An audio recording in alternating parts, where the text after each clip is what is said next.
Hello guys, নিয়ে এসছি একটা ছোটোখাটো নতুন ব্লগ। গুয়াহাটিতে এসেছি আমি। আসার পরে আর এত গরম না, আমার কিছুই ভালো লাগছিল না। আমি কি করব কি না, গোছানো পুজো এসেছে, এসেই ধোয়া পাকলা করা গুছানো এগুলা করতে করতেই সময় যাচ্ছে গিয়ে। তো সকালবেলা উঠে, এটা হলো শুক্রবারের ভিডিও, সকালবেলা উঠে বসে আছিলাম ওইখানে একটু রুটি করছিল। ও খেলে, একা একা যখন খেলে তখন এগুলাই খেলে, একটু আটা মেখে দিয়ে দিতে হয়, একটু সবজি দিয়ে দিতে হয়।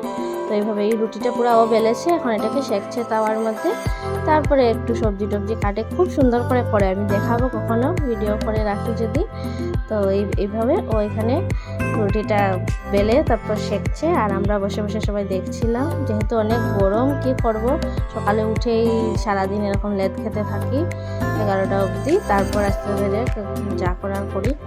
তো এখানে আমি আর কুকুরকে দেখছি, তোমরাও দেখো। তারপর আর এভাবেই দিনটা শুরু হয়েছে।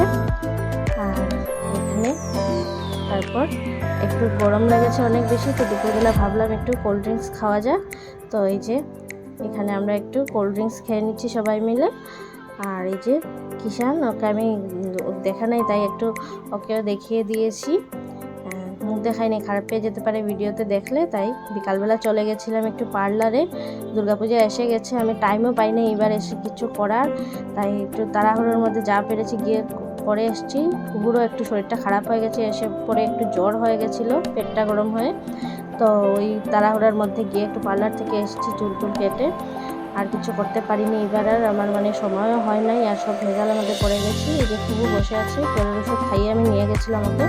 আর এই যে দিদি, পার্লারের দিদি, তো আমিও গেছি এখানে। আমার হয়ে গেছে না, আমি ওনার পরে আমি করব, তো ওয়েট করছি, তাই ভাবলাম একটু দেখিয়ে দেই। তো এই যে আমি চুল কেটেছি, চুল কাটার পরে দেখো গরম না অনেক, তো ভেবেছি পুরো ছোটোই করে দিই। তারপর বেরিয়ে এসেছি, এই যে সবাই বসে আছে, অনেক আড্ডা দিয়েছিলাম, তাই সবাই এখন আমি ভিডিও করছি, দেখে হাসাহাসি করছে একটু। তো বেরিয়ে এসেছি। তারপর এই যে আমার ঘরের সামনে মন্দিরগুলো দেখাই একটু, যে শনি মন্দির, আর এই যে দুর্গাপূজার ব্যানার দেখাচ্ছি তোমাদেরকে। সামনেই ওই পারে ব্রিজটা, যে এটার ওই পারে আমাদের দুর্গাপূজা, ওই যে দেখা যাচ্ছে পাশেই ব্যানারটা, জুম করে দেখাচ্ছি। এই যে শারদীয়া পূজার ব্যানার দেখা যাচ্ছে, যে ওখানেই পূজা হয় আমাদের। আর এই যে দিকটা, এটা হলো গিয়ে রাস্তাটা, এখানে শনি মন্দির আছে, তারপর এখানে শিব মন্দির আছে, আর এখানে হনুমান মন্দির আছে, 3টা মন্দির। তো আমি ঠাকুর একটু প্রণাম করে তারপর ঘরে চলে যাচ্ছি। ঘরে গিয়ে দেখাচ্ছি, ঢুকছি আমি ঘরে। ঘর অন্ধকার, সবাই লাইটস অফ করে, গরম অনেক না।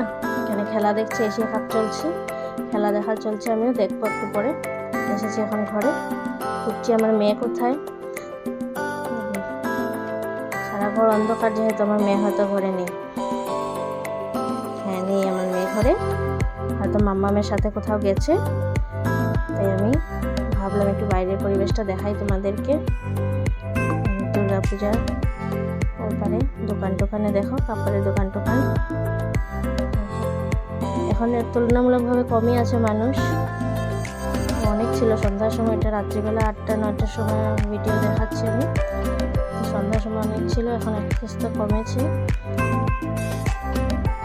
আর তারপর দেখি কুকুর এসেছে, ডাকছে নিচের থেকে, মা আমি দিলাম ওকে গেট খুলে। এই যে মাম্মামের সাথে একটু বাজার করে এসেছি, বাজার থেকে সবজি টবজি এনেছে। এই যে ওর খেলার জন্য 2টা পটল এনেছে আমার মোনা। এই যে এখন মাম্মামকে বলছে এখন দেও সবজিগুলো আমার হাতে। তারপরে এই যে সবজি কেটেছে আমার কুকুর, দেখো তোমরা বলেছিলাম না দেখাবো কুকুর সবজি কাটা, দেখো এই যে কুকুর সবজি কাটেছে, সাজিয়ে দিয়েছে আমাকে। এইভাবেই ছোটোখাটো করে একটা ব্লগ দিয়ে দিলাম। দেখা হবে নেক্সট ব্লগে, আরও সুন্দর সুন্দর ব্লগ দেখতে থাকো, সাবস্ক্রাইব করবে, শেয়ার করবে। Thank you, tata.